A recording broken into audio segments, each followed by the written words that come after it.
Hi, my name is Neal, and I'm going to be going over a simple practice test that goes over a lot of the concepts that you see on the multiple choice section of the AP Computer Science A exam. A lot of these concepts are really small. You're just going to see them once or twice in the multiple choice section. But obviously, it's still important to know, as you might see, you might see them every now and then in the free response.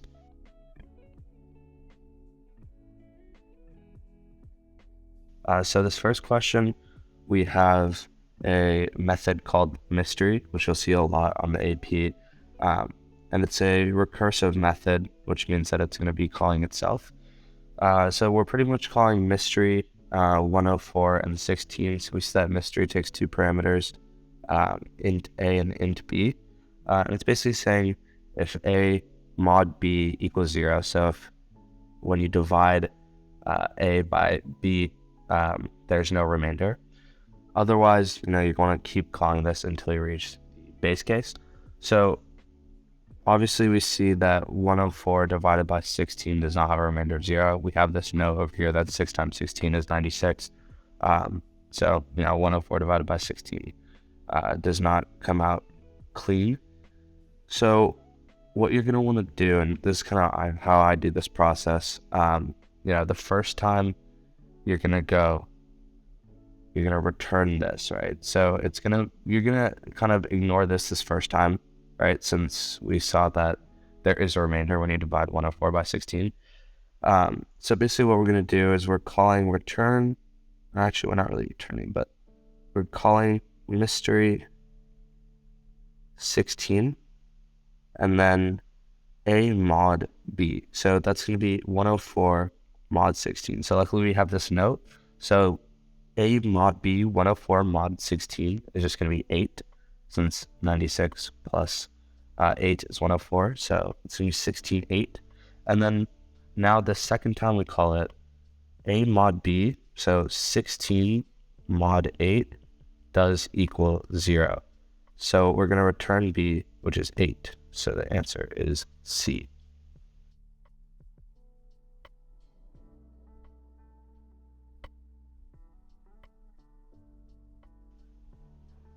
So next we see a problem that's talking about different sorting methods. So it's going to look at a linear sort or a linear search and a binary search. So if you remember, a linear search is pretty much going in order. So it's going to check the first one, the second one, third, all of that stuff for the value. And then a binary search is going to divide the list or array in half until it finds that value. So we're looking for the value 5. So straight up, I already kind of know my answer. I see that 5 is the first value here. So with linear search, since it's going from the first to second, third, etc., it's going to find the first value first. We can just look at the other ones too. This time, the 5 is going to come after. Here, the 5 is not even there. 5's towards the end. So you pretty much already know just the fact that since 5 is the first number, that the answer is going to be A.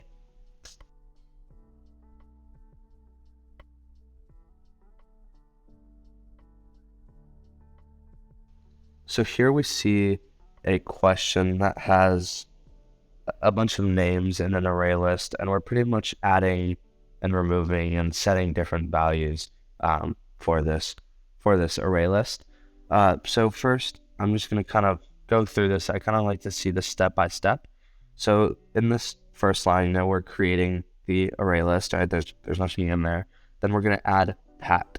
So we have Pat up there, right? Then we have Alex. Okay. Actually, let's go here. Then we have Pat, Alex, if we're going in order. Then we're adding Tasha to the 0th index, so the first thing in the array list. So it's going to go Tasha, Pat, Alex. Then we're adding Randy to index 2, which is going to be, so it's going to go Tasha, Pat, Randy, Alex, because if you remember, 0, 1, 2, 3, and when you add a value into a certain index, it's just going to push everything after that index or at that index 1. So we're pretty much changing Alex from 2 to 3 when you add Randy to 2. Then we're adding Sandy in. So Tasha, Pat, Sandy, Randy, Alex.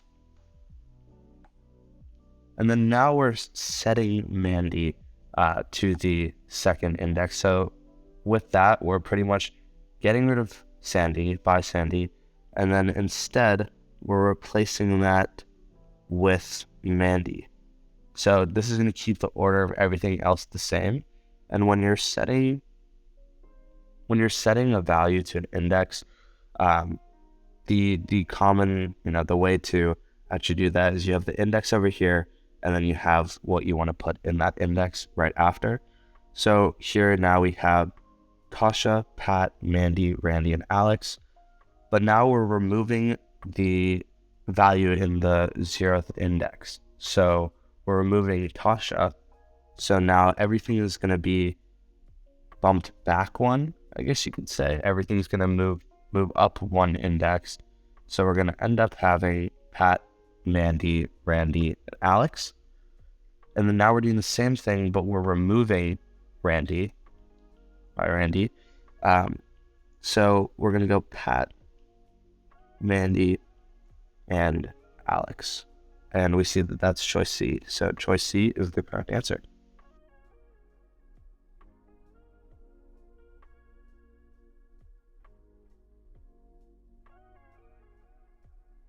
So now we see 3 different classes, and we see that vehicle is the superclass for both truck and car.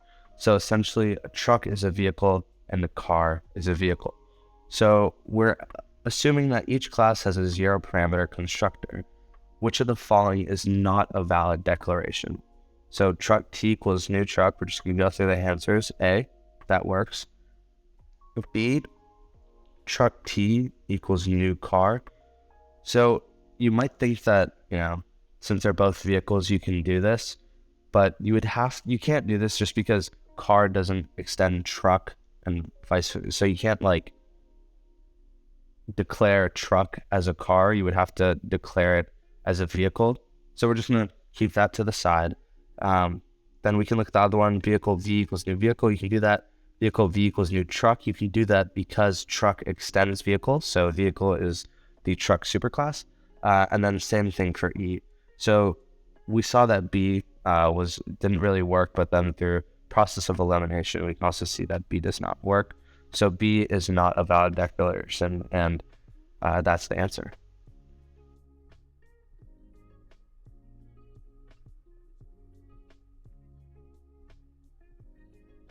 Okay, so now the question's asking, consider the following method. We see a mystery method again with a bunch of parameters. There's an array, 3 integers with, meaning different things. So just from this, all this code might look a little bit confusing, but we're looking at, is this a sorting or is this a searching algorithm? So already you can just tell that this isn't going to be a sorting algorithm, right? Just because you're not switching things around, you're just kind of looking to see where that value is. So we're looking for almost where num is.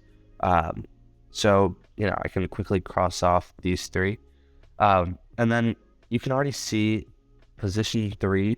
Just from this line, I can already tell that this is going to be a binary search, just because binary search is when you're going to keep on dividing the method into 2 to find the value that you're looking for.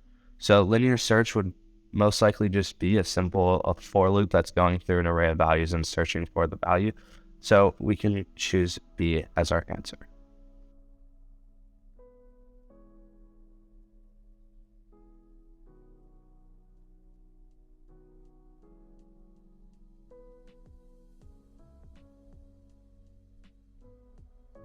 Now we're considering a program that manages a stamp collection by keeping the entries in a list of stamps, and given a class stamp and the precondition collection.size is greater than or equal to n, we're looking for what code segment below correctly removes the first n stamps from the collection.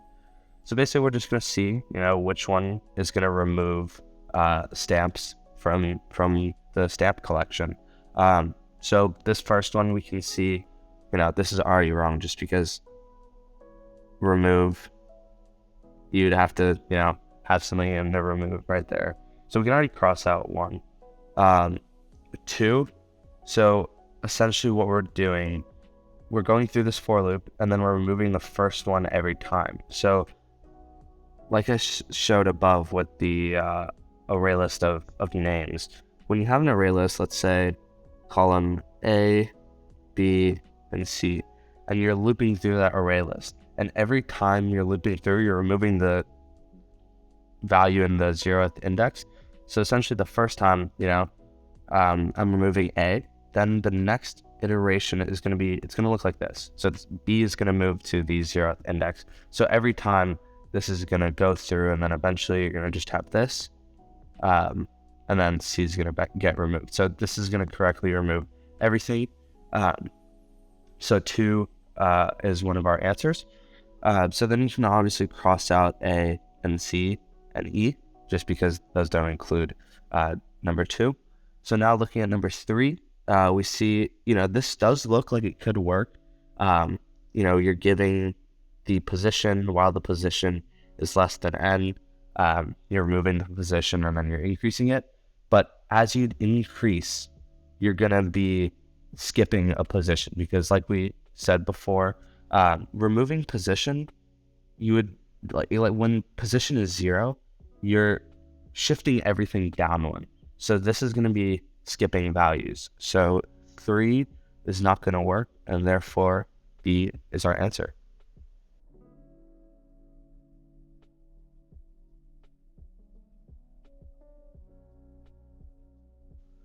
So this question here covers escape sequences. Basically, how are we going to print some of those weird characters in a print statement?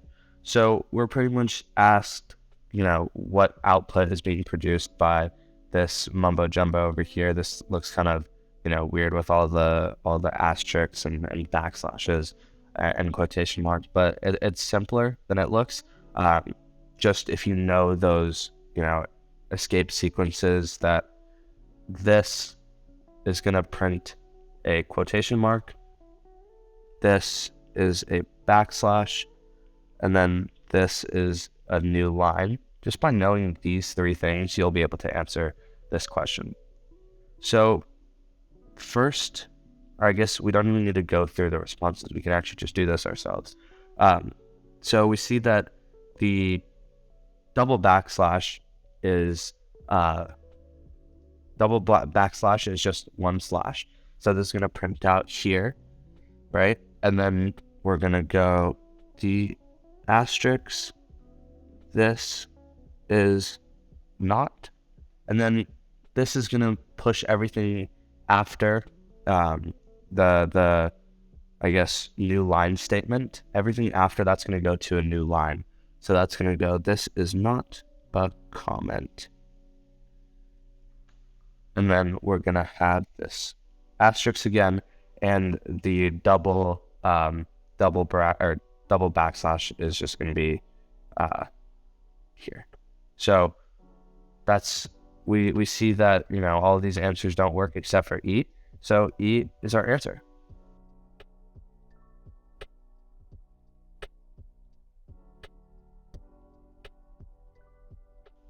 So this is another example of a recursive method. We see that we have a public static void method called fun. It takes a int a as its parameter, and we're pretty much just going to be doing some recursion. So I think the best way to do this is almost draw like a little diagram. So we're asking what is produced by the method called fun5, right? So let's just first draw what fun5 is going to do. Right, I'm going to move this to the side a bit. So what is fun5 going to do?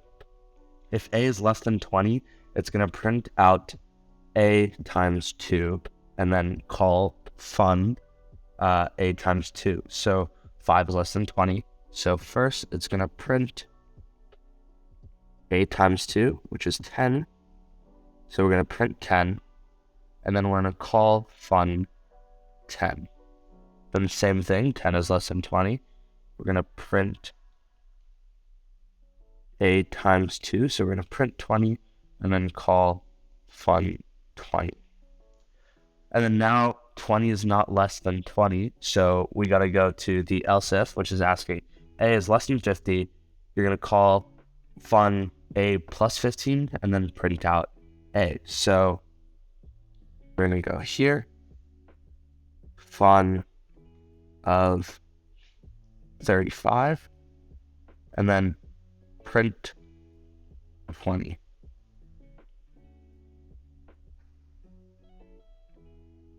Then you have, this is going to get jumbled, but fun of 50, and then you're going to print 35.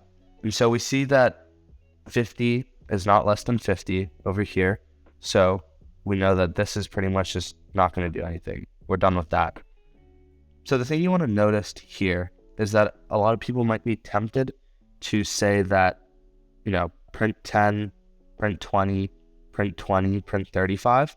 And while those first two are right, fun 20 is going to go to fun 35, and fun 35 needs to complete first. So this is actually going to print before the 20 will, just because it needs to go all the way to the end before it does anything else. And this, essentially, the fun 35, you could think of it that it takes priority almost.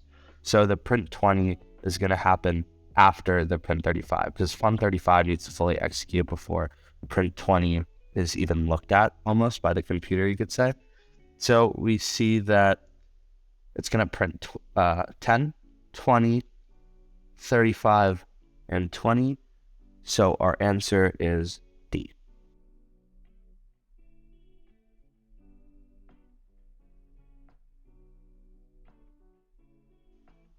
So now we're looking at a problem that's asking for searching and sorting algorithms. We want to see which one is being used in this situation. So the question's asking, after 3 passes of a particular algorithm, the contents contain the following. So we have this initial content of array of integers, and then now we have this new one. So with these different search and sorting methods, it's important to know not necessarily what the code looks like, but just how to apply this. So when you're studying and you're looking at these different algorithms, just knowing what they do and how they work is the most important. So first of all, we know that this is not a search method, right? Because it's moving things around. And it's looking after three passes of a particular algorithm. So if we look through the 3 sorting methods that you need to know, which are insertion sort, merge sort, and selection sort, if we start off with insertion sort, essentially we're pulling out one of the values of the array and moving it to the side, or moving it down almost. I guess you could say, like, if I was looking, let's just say at the 6, I'm pulling the 6 out on the side and then comparing it and moving things around. So that's basically what insertion sort does at a high level. But I can kind of tell that this isn't really going to be insertion sort, just because of how these first 3 values are the lowest in the entire array, and they're also in order. So if you look back at selection sort, you know that with selection sort, we're pretty much moving the first entry, we're swapping it with the biggest, right? So we're looking through the entire array. So if I just go ahead and do selection sort, I'm looking at 1, right? 1 is the smallest in the array, and I'm swapping it with 9, right? So after 1 pass, the array is going to look like this, right? Now I'm looking for the second smallest one, which is going to be 3. So I'm going to swap the 3 and the 7. So we're going to 1, 3, 7, 6, 5, 8, 4. And then now we're looking for the third smallest, which is going to be the 4. And then I'm going to swap that with the 7, since we know that 4 is bigger than 3 and bigger than 1. So we're going to just swap these two. And so we're going to end up getting 1, 3, 4, 6, 5, 8, 9, 7, right? And that looks exactly like the algorithm, or like the array after the algorithm is passed 3 times. So we know that it's going to be selection sort. And so those are kind of the tricks and patterns that you need to see. You need to kind of be able to know what selection sort is going to look like after a certain amount of passes. So good thing to remember is that selection sort, after however many passes, those first number of passes, those first number of indices, I guess you could say, or those first values, are all going to be in order and are all going to be the smallest. So the rest of the array doesn't necessarily need to be in order, but just those first 3, or say this was 4, then those first 4 are going to be in order. So that's a way to approach these types of questions. These questions you won't see too often on the AP, but they'll probably happen, once or twice on the multiple choice section.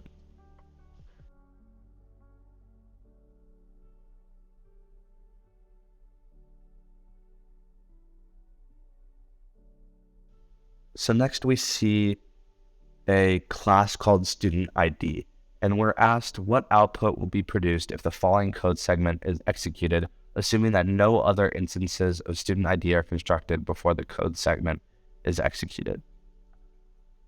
So basically what we're doing, we see that student num is static, right? So this is going to apply to all methods that we're looking at.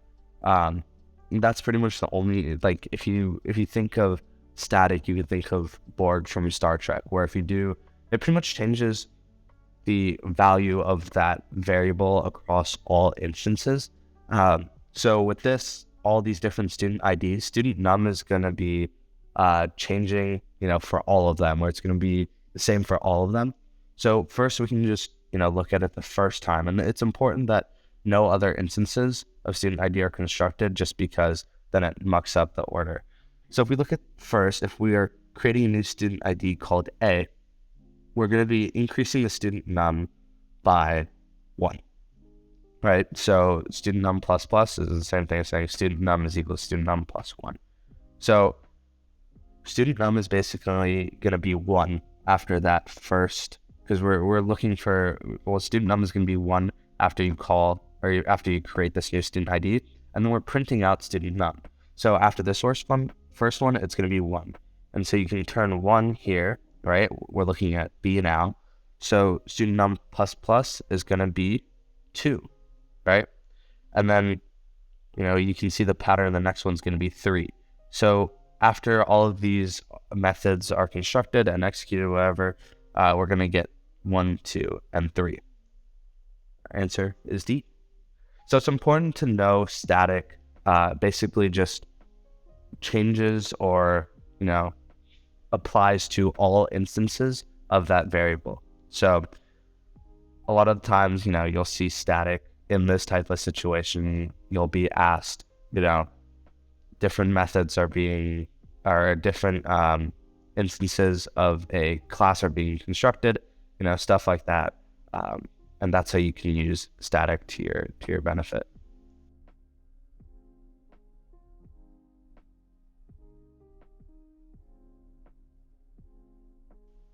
So with this question, we see recursion in play. We see that a method called something is eventually going to be calling something.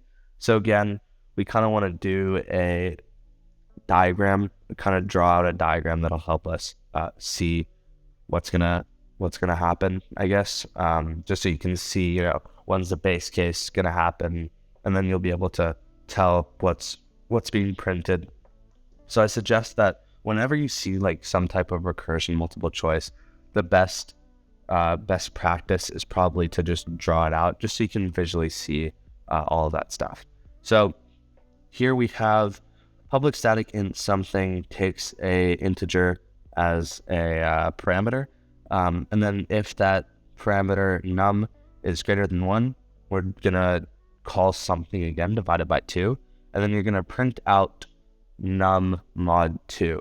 So if it's an even number, we're going to print out 0. And if it's an odd number, we're going to print out 1. So there's already almost a hint in the answer key, or the answer choices, I guess, binary, just because you see the 1s and 0s. We're only going to be printing out 1s and 0s. So let's just do an example, right? Let's say num is 6. We're going to call something 6. So what that's going to do, we're going to go something 3, because num is greater than 1, something 3, and then we're going to print 6 mod 2. So then after that, we'll go something 3 is going to be something 1, because 3 divided by 1 as an integer is just going to be 1. So we're going to go something 1, and then we're going to print out 3 mod 2. And then I'm going to kind of bring this down here. Something 1 is not greater than 1. So we're just going to go straight to that print statement. This is going to print 1 mod 2, which is equal to 1, right? This is 1, this is 0. And remember that with these types of recursive methods, you need to go all the way to the end before something's going to happen. So this, while it may look that this print statement printing 6 mod 2 is going to happen first, this last print statement is actually going to happen first, because something needs to, well, the method's called something. Something 3 needs to go something 1, which needs to print something in the base cases. I know that was a lot of somethings, but the overall takeaway is that when you have, and it's cool to draw it like this, because then you can actually see like the one on top takes priority. So this something 3 is going to print before this print 6 mod 2. So essentially what we're going to be doing, we're going to be printing this first, we're going to print this second, and we're going to print this third. That's going to end up being 1, 1, 0. And if you recall binary, there was already a hint before, and now that we only see 1s and 0s, we can kind of just assume that it's going to be binary. Basically, a simple way to do this, oops, right? So this first one's 0, second one is 1, third one is 1 as well. So it's going to be equal to, this should be 2. This should be 3. So we're going to be printing, editors got that last part out when I goofed up, so leave it right here. So we're going to be printing out these 3, items in this order. We're going to be printing out 1, 1, and 0. And then if you remember binary, you can see that there's only 1s and 0s, so you can kind of assume that there's going to be binary. But just to check, like we don't need to circle it yet, but just to check, you have 2 to the 0, 2 to the 1 squared, right? There's only 3, so we only need to worry about these 3. So it's 0, 1, 1. This is going to end up being 0 plus 2 plus 4, which is equal to 6, which was our original num. So we can choose E as the correct answer.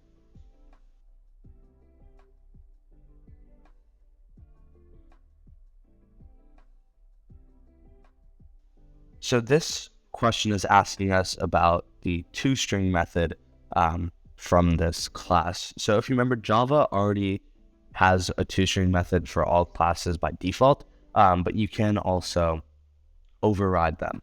So here we're pretty much just looking, what will not be acceptable in this missing code section. So we can just go through each answer and choose, which one would be which one would be acceptable, and then just cross out the ones that would work.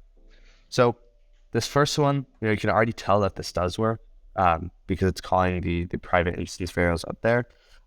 Here you have the get methods, so get title and get artist, which are just returning title and artist, which are the private instance variables. Cross that as well, that works. C, you're pretty much doing like a little combination of each one. This is pretty much calling just this private instance variable over here. So that doesn't really change much. .get artist is doing the same thing. So if you were to omit this and omit this, like it still works. Then this next one, we have title.get title and artist.get artist. So here's where we run into a little bit of a problem. So the get title and get artist methods are in the painting class. So basically only paintings can, have a get title or get artist. So say we had a painting called P, and then this was P.get title, P.get artist, something like that in a different class, like this would work. But you can't have a string called a method that's for paintings. This title, we see that's a string up here, and then get title is also a string. So it's like almost like a string dot string. So this isn't going to work. Like I said before, the get title is for paintings. So we can already tell that D is not going to be acceptable, but if we were to just look at E as well, just to check. So title.toString, like I said before, toString is a default method in Java. So it already creates it for us. So we can also just ignore that just because title.toString is going to be the same thing as title, and it works well. Right? So even though it may look like, oh, you have a toString over here, and you're also calling toString, don't worry about that. Just know that for D, you're calling like a title, or you're calling a string dot get a string, like the method is returning a string. So that goofs everything up. So we know that the answer is D.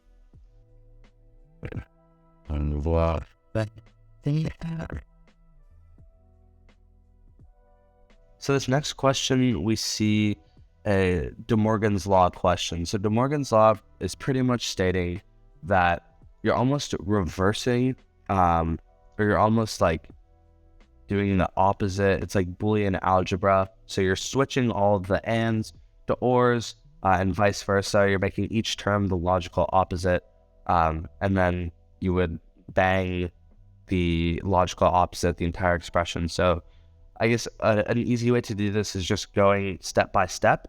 So this first one, we can see that we have the bang outside. So I guess the first step is gonna just get rid of that bang, right?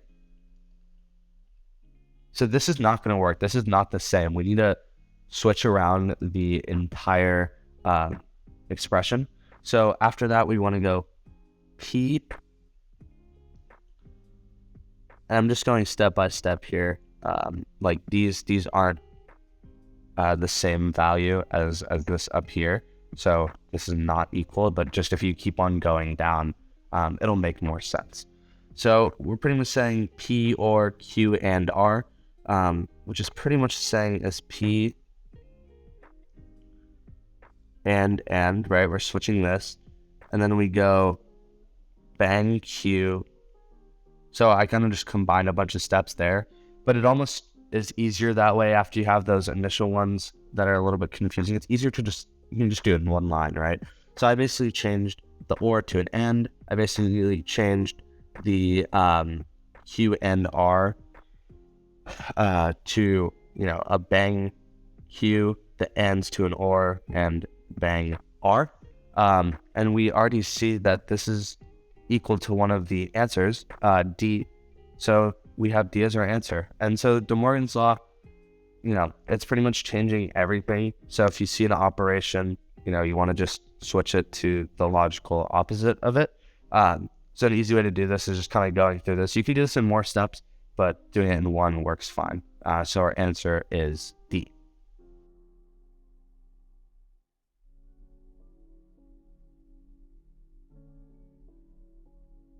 So for this question, we have another recursive method called recur method.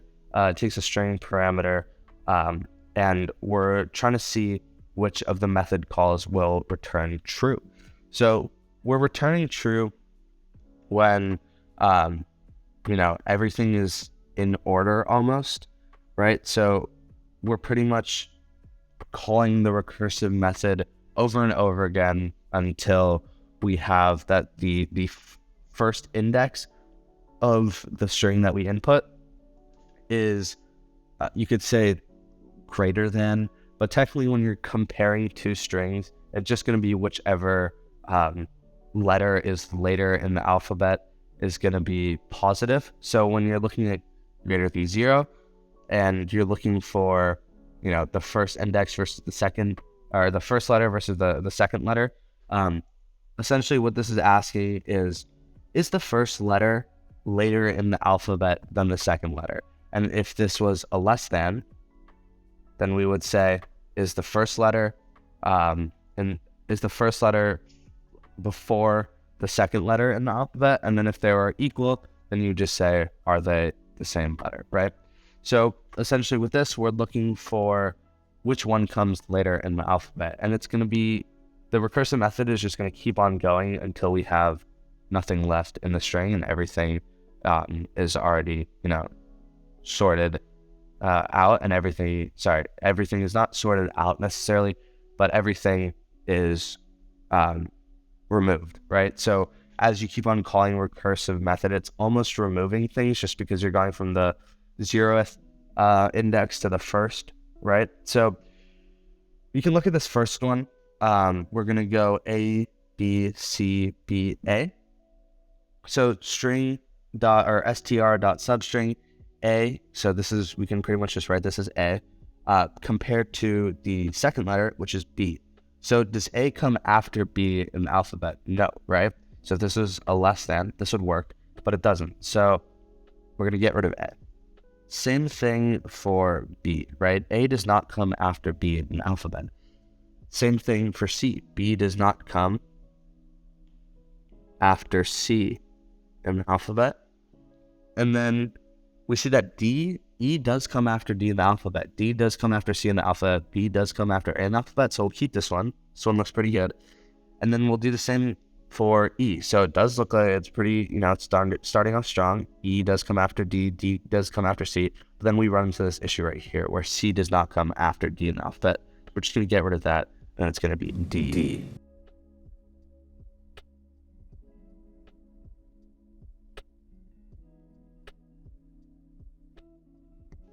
All right, so now we have a question that's asking us about a class called rectangle. It has the private instance variables, it has a bunch of different methods, and then we see another class here, square, that is a subclass of rectangle, extends rectangle, so rectangle is its superclass. So we're pretty much asked, which of the following code segments can replace missing code right here, so that the square class constructor initializes the rectangle class instance variables height and width to X. So what, code is going to pretty much do this right here? What code is going to set height equal to X and width equal to X? So if you recall, when you just put super, open close, or super with a parameter in the parentheses and then just the semicolon, you're pretty much calling the constructor of the superclass. So with this superclass, there's actually, 3 constructors, and all of this works just because, the number of parameters is different, right? So here, if you were to just do super open close, so this first option, super open close is pretty much, doing rectangle open close, which is just going to set the height and width to 1. So while that may seem like an enticing option because it has super, it's just automatically setting the height and width to 1. So we can just cross that out. Next, we're looking for super X. So if you look at this method right here, it takes one parameter, an int called X, and it sets both the height and width to X. So when you were to do super, open close parentheses, X inside of it, and then a semicolon, that's pretty much doing this right here. Public rectangle in X, setting the height and width to X. So that looks like a pretty good option, and that's the answer. B is your answer. It's going to set both the height and the width to X because it's just calling the superclass constructor, which is rectangle, taking in a parameter. So B is going to be our answer.